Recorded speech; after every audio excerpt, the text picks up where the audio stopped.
En esta nueva clase de campo eléctrico vamos a trabajar con el caso de un cascarón semiesférico para el cual utilizaremos una integral simple para determinar el campo eléctrico sobre un punto central del área transversal. Recuerden que si al final de la clase les resulta útil, comenten, den like y suscríbanse porque habrán desarrollos nuevos en ingeniería todos los días. Vamos con el ejercicio. El enunciado del problema nos dice que un recipiente hemisférico no conductor de radio R tiene una carga total Q distribuida uniformemente en su superficie. Determine la intensidad del campo eléctrico en el centro de curvatura, es decir, en el punto P. El primer paso de la solución será establecer el sistema de coordenadas. Para ello vamos a trabajar con un sistema rectangular X, Y y Z. El origen estará situado en nuestro punto P de interés. Cabe destacar que el cascarón semiesférico se puede ver dibujado en diferentes orientaciones. Por ejemplo, puede estar contrario a la posición en la que lo he hecho, o bien se puede haber considerado un corte en el plano vertical, incluso en un plano oblicuo. Para todos los casos, la expresión resultante de campo eléctrico en el centro de curvatura será la misma. Por lo tanto, no hay problema en qué orientación se dibuje la geometría del elemento. Los resultados que vamos a generar para esta orientación serán válidos para cualquier tipo de representación de semiesfera. Dicho esto, podemos pasar a la siguiente etapa, la cual es dibujar el diferencial de carga. Recordemos que como la distribución de carga es superficial, nuestro diferencial tiene que tener dos dimensiones. Por ello, la propuesta para este caso es que dividamos nuestro cascarón semiesférico en pequeños discos planos ubicados a lo largo de toda la superficie. Y ahora, como siguiente etapa, tenemos que estudiar cómo es el efecto del campo eléctrico de este diferencial sobre la posición de interés. Para ello vamos a tomar un punto de la distribución diferencial, por ejemplo acá en el extremo, y vamos a trazar las líneas de campo en las cuales se tiene que representar el vector del campo eléctrico de la posición diferencial estudiada. Ya que estamos en un caso donde la carga distribuida es positiva, para cualquier punto del diferencial, el campo eléctrico es un vector que va saliente desde la superficie hasta el punto de interés. De esta forma, si aquí estamos considerando una posición del diferencial 1, tridimensionalmente tenemos un vector de campo eléctrico diferencial también 1. Este vector es necesario expresarlo en términos de sus tres componentes rectangulares. Así que veamos que en términos del eje X tiene una componente hacia el sentido negativo de este eje y la rotulamos, es la componente 1 del campo eléctrico en X. Por su parte, para la componente Y también la tenemos en dirección negativa. Con respecto al eje Z, el vector actúa saliendo del plano de la semiesfera y corresponde a la componente Z.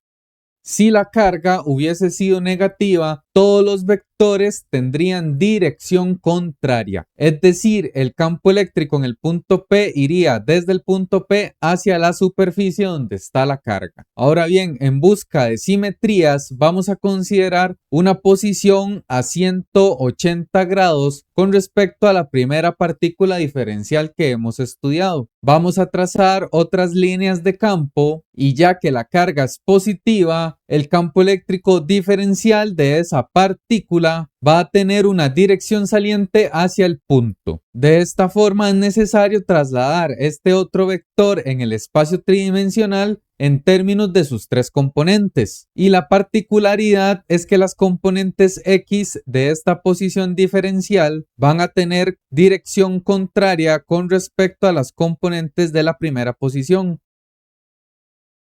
Sin embargo, para la componente perpendicular, el diferencial 2 produce un vector que más bien suma componente hacia arriba. De esta forma, si para nuestro punto de interés en el origen el campo eléctrico tenía que poseer tres componentes, se va a cumplir que la sumatoria del conjunto de componentes perpendiculares al eje Z va a ser 0, lo cual significa que para cualquier posición diferencial a 180 grados de una partícula existirá otra que generará un campo en dirección contraria con respecto al eje X y al eje Y. Por lo tanto, dichas componentes netas se cancelan y son 0. Así que nuestro análisis se va a reducir a determinar la componente Z del campo generado por la semiesfera. Para dicho proceso basta con que tomemos en cuenta solamente una posición del diferencial. Para establecer la componente Z del campo, consideremos la vista en dos dimensiones de la semiesfera. Veamos que la posición del diferencial se encuentra describiendo una distancia r con respecto al punto de interés. Dicha distancia corresponde al radio de la semiesfera y veamos que podemos trazar un ángulo θ con respecto a la vertical. Además, notemos que esta vista lateral está orientada con respecto al eje X y al eje Z. Por lo tanto, si proyectamos al vector del campo eléctrico, veremos que representa la hipotenusa del triángulo formado, mientras que el cateto vertical va a representar la componente Z del campo. Ya ahora, utilizando relaciones trigonométricas, podemos expresar la componente Z del campo como la magnitud por el coseno del ángulo θ definido con la vertical. Por su parte, la magnitud del campo eléctrico corresponde a la constante de proporcionalidad por la carga diferencial entre la distancia entre el punto diferencial y la posición de interés, lo cual para nuestro diagrama coincide con R mayúscula. Entonces tenemos R cuadrado. Ahora es necesario que expresemos el diferencial de carga en términos geométricos y de la densidad superficial. Entonces titulamos densidad superficial de carga. Tal cual hemos hecho siempre, nosotros sabemos que a nivel macroscópico la densidad superficial se representa con sigma y es la carga total entre el área. Por su parte, el área de una semiesfera es la mitad del área de una esfera. Y si el área superficial de toda la esfera es 4pi r cuadrado, entonces en nuestra expresión de densidad, el área es equivalente a la mitad, es decir, 2pi r cuadrado.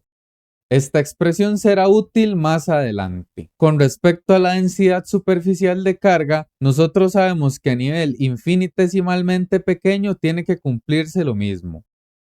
La densidad de carga va a ser la carga diferencial entre el área que describe dicho diferencial. Y noten que si despejamos de Q va a ser equivalente a sigma dA. Y el diferencial de área puede calcularse con aspectos geométricos. Centrémonos acá en la visualización en dos dimensiones. Notemos que esta área diferencial que debemos estimar describe un espesor que es equivalente a un arco diferencial, el cual vamos a llamar ds. Además, vean que nuestro diferencial de carga va a describir con respecto al centro un radio r minúscula, de forma que si consideramos una vista superior de la semiesfera, podremos notar que nuestro elemento de área se puede extender como una proyección de área rectangular, la cual va a tener un largo 2pi r minúscula, el cual representa el perímetro promedio de un círculo de radio r. Y como espesor de nuestro elemento diferencial, la longitud de arco de S. Así que para estimar esta área diferencial, consideramos un rectángulo de largo 2πr y ancho ds. Directamente del triángulo de la geometría se puede extraer el radio de la región del diferencial en términos del radio de la semiesfera. Dicha relación está dada por el seno del ángulo θ. Lo siguiente es reescribir el arco diferencial en términos de la geometría. Ello lo logramos considerando nuevamente la visualización lateral, pero esta vez exagerando el espesor del elemento diferencial. El objetivo será establecer la medida de este arco diferencial. Para ello consideremos que está descrito a una distancia radial r y el ángulo que se proyecta es también diferencial y corresponde a dθ. De esta forma, en radianes se puede establecer la formulación de que la longitud de arco es equivalente al radio que se describe por el ángulo. Con ello ya podemos redescribir el diferencial de área. Notemos que sería 2pi por r minúscula, que corresponde a r seno de θ. Y para el diferencial de S es equivalente a r de θ. Reordenando la expresión, el diferencial de área es equivalente a 2pi r cuadrado seno de θ de θ. Y veamos que con ello, si el diferencial de carga estaba expresado en términos de sigma de A, ya lo podremos reescribir para nuestra ecuación como 2pi sigma r cuadrado seno de θ de θ. Así que podemos copiar esta expresión y nos devolvemos a la magnitud del campo, con lo cual ya sabemos que sería la constante de proporcionalidad por el diferencial de carga, el cual está dado por la expresión calculada. Todo ello dividido entre r cuadrado. Vemos que r se cancela y tenemos la magnitud del campo eléctrico diferencial, 2pi k sigma seno de θ de θ. Así entonces ya podemos establecer la componente z del campo eléctrico diferencial. Simplemente es toda la expresión de campo eléctrico por el coseno. Con ello se va a generar una ecuación diferencial que tiene el producto del seno y del coseno.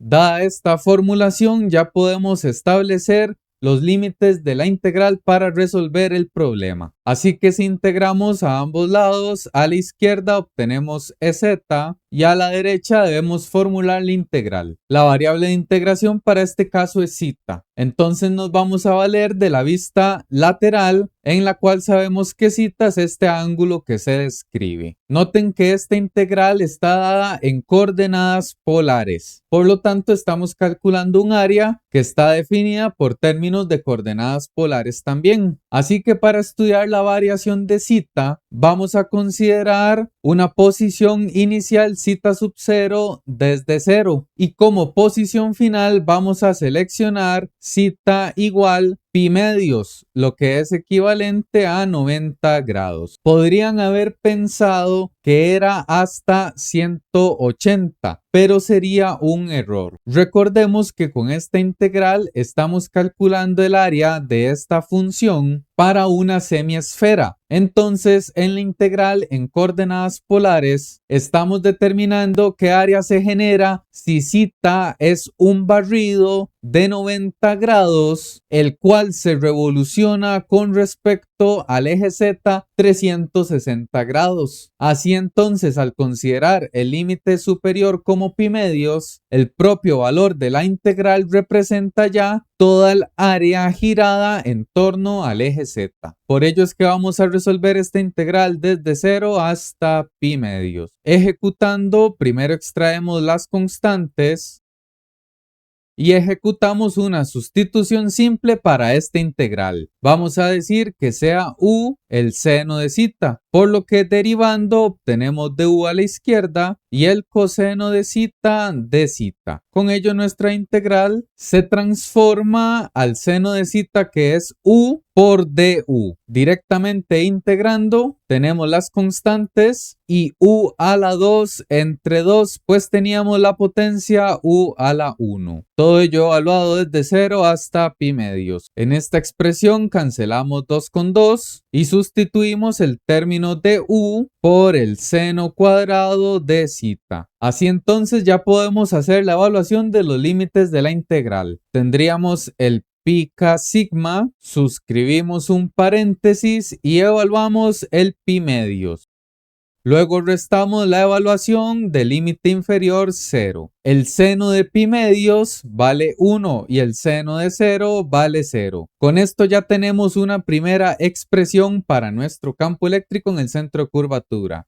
Pi K sigma. Incluso algunas bibliografías lo dejan hasta ahí. Otra expresión que podemos generar que es equivalente es redescribir la constante de proporcionalidad en términos de la permitividad eléctrica, con lo cual sería dejar el pi y el sigma en el numerador y en el denominador 4pi epsilon sub 0. Pi se cancela con pi y nos queda sigma entre 4 epsilon sub 0. Esta es otra expresión equivalente y válida. Ya finalmente, si regresamos a cómo hemos definido la densidad superficial de carga, recordamos que la establecimos como Q entre 2pi r cuadrado. Así que podemos sustituir. Tendríamos 2pi r cuadrado multiplicado por 4 veces epsilon sub 0 y en el numerador Q. Desarrollando el producto del denominador, obtenemos la expresión final. En el denominador 8pi epsilon sub 0 r cuadrado y en el numerador Q.